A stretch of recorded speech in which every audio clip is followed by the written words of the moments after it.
Bonjour à tous, je suis Katiana de Campos, spiritualiste et médium. Et aujourd'hui, je vais parler de l'intelligence artificielle qu'on appelle IA ou en anglais AI, AI quoi. Et en fait, ces derniers jours, ça a vraiment déclenché quelque chose en moi. C'était pas forcément une peur, mais je me suis dit, il faut que les gens ils réalisent qu'est-ce que c'est que les AI et qu'ils apprennent. Et je suis partie un peu dans un tourbillon pendant 2 jours. Et j'ai réalisé qu'en fait, ça pouvait être aussi une énergie collective. Donc, certains d'entre vous, peut-être que les AI commencent à vous poser des questions, vous commencez à vous poser des questions, ou vous pourriez être en panique par rapport à ça. C'est possible. Maintenant, je suis revenue, je me suis réancrée dans le sol, j'ai pensé à tout ça et je voulais juste faire un point sur cette nouvelle technologie qui est là depuis un moment puisque on l'a tous dans nos téléphones, on utilise les AI depuis un bon moment. Et la seule raison pour laquelle je suis là aujourd'hui, c'est parce que maintenant, l'AI se développe, il devient encore plus présent dans nos vies et je pense qu'il est très important de comprendre comment l'AI fonctionne en fait. L'AI nous a étudiés depuis plusieurs années. On a eu aussi la reconnaissance faciale sur téléphone, les empreintes. Il nous a étudié à travers les réseaux sociaux, notre façon d'être, de bouger, de réfléchir. Donc, ce que l'intelligence artificielle va nous refléter, c'est nous-mêmes. Donc, vu que les gens qui sont derrière l'intelligence artificielle, qui est actuellement un bel outil, mais c'est les personnes qui sont derrière, pour moi, qui sont les plus dangereuses parce que la façon dont elles programment cette intelligence n'est peut-être pas... ce n'est pas fait de façon forcément éthique. Et cela peut amener beaucoup de problèmes. C'est-à-dire que déjà, on ne va pas reconnaître qui est une vraie personne et qui ne l'est pas. L'intelligence artificielle, vous pouvez aussi l'utiliser pour arnaquer les gens. Vous faire passer pour un membre de la famille de quelqu'un d'autre et avoir la même voix, appeler, dire envoie-moi de l'argent par exemple. Ça peut être utilisé aussi pour tuer, parce que on fait un drone, on le dirige et on fait en sorte que l'intelligence artificielle tue en le programmant pour tuer ou pour plein de choses diverses en fait. Dans les mauvaises mains, ça peut être vraiment un gros problème. Et au jour d'aujourd'hui, je reviens un peu sur mes mots parce que j'arrêtais pas de dire n'utilisez pas l'intelligence artificielle et ceci et cela. Mais en fait, vu qu'on l'utilise depuis déjà un moment, je dirais plutôt utiliser cette intelligence avec beaucoup d'intégrité, avec une certaine éthique et faites en sorte de vous poser la question d'abord, avant de l'utiliser, est-ce que ça va me servir vraiment ou ça va servir mon ego, c'est-à-dire faire les choses plus facilement, devenir peut-être plus populaire parce que j'utilise ceci, cela. Mais est-ce que vraiment c'est bon pour moi et est-ce que je, je fais du mal à quelqu'un d'autre? Et par exemple, pour l'art, on voit beaucoup de photos sensationnelles, fabuleuses, d'accord, qui font rêver, mais qui sont générées par l'intelligence artificielle. Et ça tue évidemment l'art. En ce moment, il y a beaucoup de gens qui protestent aux États-Unis parce que, en fait, aux États-Unis, les acteurs, les comédiens, ils doivent avoir on va dire un groupe, une union. c'est-à-dire il y a AFTRA et je crois que c'est SAG, et ils doivent adhérer à une de ces unions pour avoir du boulot. Et dans ces unions, on leur a demandé de scanner leur voix, et leurs voix seront utilisées pour tout et n'importe quoi, sans même qu'ils soient payés ou qu'ils le sachent. Et ça, c'est un problème aussi. Il peut y avoir, en fait, ça peut entraîner beaucoup de choses, des pertes d'emploi, ça peut entraîner beaucoup de choses qui peuvent faire du mal aux autres. Aussi, la façon dont on va donc l'utiliser, la façon dont on vit sa vie, dont on agit, on réagit à certaines choses, l'AI reproduit ça. Donc au plus, vous allez être une bonne personne qui réfléchit, qui prend le temps de comprendre, de maîtriser cette intelligence, mais aussi qui ne se laisse pas mettre des étoiles plein les yeux et qui vit sa vie. Parce que le problème au jour d'aujourd'hui, c'est aussi que on a tendance à ne plus vivre la vie. Et on n'arrive pas aussi à se contenter de ce qu'on a. On veut toujours aller plus haut, plus haut, plus haut, plus haut. Et c'est même l'intelligence artificielle, à un moment donné, vous allez en avoir marre. Ça va vous... Et autre chose sera inventée. Mais pourquoi? Pourquoi on n'arrive pas à se satisfaire de choses simples de la vie? Donc, ça, c'est les questions que j'ai. Et pour ma part, j'ai décidé d'être assez minimaliste. C'est-à-dire que l'AI, j'aurais pas le choix que de l'utiliser pour certaines choses. Mais d'ailleurs, si vous faites une recherche dans Google, on vous met une réponse et on vous dit que c'est généré par AI. Donc, indirectement, on l'utilise. Mais je ne l'utiliserai pas pour d'autres choses. Par exemple, je suis photographe aussi. Je ne vais pas utiliser AI pour ma photographie. Je refuse, et parce que je trouve que ça tue l'art. Maintenant,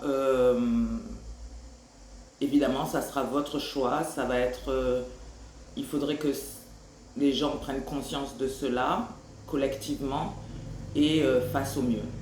Il n'y a que comme ça qu'on peut s'en sortir, parce que au début, l'AI, en fait, c'est un peu comme nous. Il y a le bébé AI, l'adolescent AI, et il y a l'adulte AI. Au début, tout est beau, tout est rose. À l'adolescence, ça commence à faire des problèmes.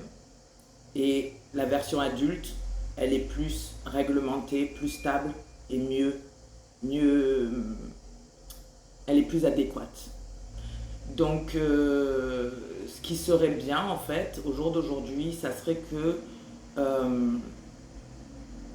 il y ait une loi ou une régularisation concernant l'AI, c'est-à-dire peut-être aussi une marque ou un logo qui disent voilà, cette vidéo, c'est un AI. Comme ça, on peut reconnaître qui est qui, parce qu'à un moment donné, on va être un peu perdu. Et aussi savoir comment dire, reconnaître en fait, oui c'est ça, reconnaître ce qui est AI et ce qui vient de nous. Voilà. Donc déjà, parce que de toute façon, là au jour d'aujourd'hui, c'est un peu tard pour arrêter la machine. Il aurait fallu le faire il y a quelques années déjà. Quand on vous parlait de ne pas faire la reconnaissance faciale, de ne pas faire de ne pas mettre vos empreintes dans le téléphone, de ne pas faire certaines choses, mais même de toute façon c'était déjà fait à cause des réseaux sociaux et de plein d'autres choses. Donc c'était un peu inévitable. Mais il faudrait vraiment que les gens se réunissent pour demander une réglementation, une régularisation, un marking, une marque, un logo, pour qu'on sache ce qui est vrai et ce qui est virtuel. Évidemment, certains peuvent dire oui, ça va être un problème. Il y en a qui vont peut-être prendre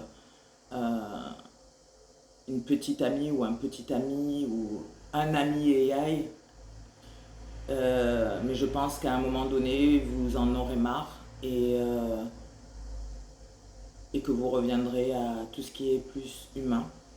Parce que je pense que on ne peut pas s'en passer de cette humanité avec une âme et qui n'est pas générée, même si ça va être, même si l'intelligence artificielle au jour d'aujourd'hui est très proche de nous, très très proche de nous. Aussi, au jour d'aujourd'hui, il faut savoir et comprendre que l'intelligence artificielle est 1 billion de fois plus intelligente que Einstein. Donc, selon des études et aussi des tests qui ont été effectués, ils ont pu remarquer que l'intelligence artificielle n'a plus besoin de nous étudier vraiment et prend ses informations seule, de son propre gré, et se réactualise, évolue de lui-même. Et ça, c'est aussi un problème. Par exemple, il y a eu un test, je pense qu'il y avait, il y avait un groupe d'humains et il y avait un groupe AI et ils devaient s'entretuer, enfin, faire un genre de guerre. Et donc, pratiquement tous les humains ont été tués. Bon, c'est un test, hein, c'est pas véridique, mais ils ont fait ce test-là. Et il y en a un qui a réussi à tuer un robot d'intelligence artificielle. Et ce robot, c'est de lui-même, sans qu'on lui demande quoi que ce soit. Il s'est régénéré, il s'est réparé et est allé même choper des informations pour que le problème qui lui est arrivé ne lui arrive plus. Et là, ça devient vraiment incroyable. Mais je vous propose en fait d'étudier l'intelligence artificielle au maximum. Alors, il n'y a pas beaucoup de vidéos en France, malheureusement. Je ne trouve pas de vidéos qui vont dans les détails, mais il y en a beaucoup en anglais. Je sais que beaucoup d'entre vous ne parlez pas l'anglais, mais malheureusement, les vraies informations sont là-bas. Elon Musk, qui était en train de promouvoir les AI au départ, commence à paniquer, à nous dire qu'il y a du danger. Enfin, il commence pas, il nous a dit ça il y a quelques mois déjà. Le créateur de l'intelligence artificielle a démissionné parce qu'il a vu les dangers que l'intelligence artificielle pouvait amener à l'humanité. Il a démissionné. C'est sa création, mais il a démissionné parce qu'il a dit non, c'est pas possible. On a fait une erreur là. Il y a aussi quelqu'un qui s'appelle Mo Gawdat, Mo, et Gawdat, Gawdat, qui parle très bien aussi de sa perception concernant les AI, les dangers, mais aussi ce que ça peut apporter de bien et comment gérer les choses. Donc je vous invite à chercher ces vidéos, à peut-être voir s'il y a une traduction en français, mais voilà, c'est ce que je voulais vous dire. Moi, au jour d'aujourd'hui, je vais essayer d'utiliser tout cela au minimum. Je pense que je suis pas et je ne serai pas la personne la plus intelligente sur Terre, mais je peux faire les choses par moi-même et évoluer et utiliser mon âme et mon intelligence à moi pour créer, pour comprendre, pour faire des choses et les faire très bien sans utiliser les AI. Je ne suis pas flemmarde.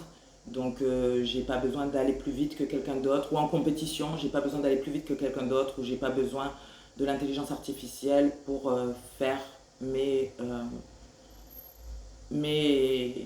papiers ou mes CV ou les choses de la vie. Je préfère faire ça moi-même et voilà. Voilà ce que je voulais vous dire. Après, c'est évidemment votre choix. De toute façon, on verra, un peu comme pour le Covid, quand je vous disais attention, le Covid, ça a été implanté. Il y a des vidéos encore qui sont en ligne concernant ça. Je disais attention au vaccin. c'est un test et ça peut être un problème. Il y aura peut-être un changement au niveau de l'ADN. Tout le monde m'a regardé avec des gros yeux. Et puis là, bon, il y a des choses qui sont prouvées, hein. On n'en parle plus trop là, mais c'est là qu'on a retrouvé des fibres, des caillots qui n'existaient pas dans le corps humain, dans des gens qui ont été qui ont décédé et qui ont eu 4 vaccins, je pense, 3 à 4 vaccins. Donc au jour d'aujourd'hui, vous n'êtes pas obligé de me croire, mais il y a des choses qui seront révélées, je pense, d'ici 4, 5 ans, enfin plus tard quoi. Voilà. Donc faites les choses au mieux et ayez cette intégrité, cette éthique. Il n'y a aucun mal à utiliser l'intelligence artificielle tant qu'on ne fait pas du mal à autrui et qu'on reste intègre avec soi-même, qu'on reste authentique à soi-même.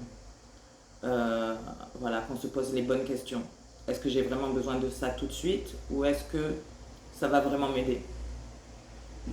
Et pour le reste, à savoir où cette intelligence artificielle, dans quelles mains elle va atterrir, que ça soit des petits arnaqueurs, des dealers de drogue, des, des tueurs ou même des politiciens, des présidents, je sais pas. Je sais pas où ça va atterrir, où ça va nous mener, mais il faut en être conscient. Et sans paniquer, sans avoir forcément une peur, parce que la peur, elle ne sert à rien. Mais, euh, mais voilà, juste être conscient. Bon, ben, je vous dis à bientôt et bah, n'hésitez pas à regarder ma prochaine vidéo puisque je vais vous faire une petite voyance concernant le mois de juillet, août, peut-être même toute la partie de fin d'année. Je vous embrasse, hachez.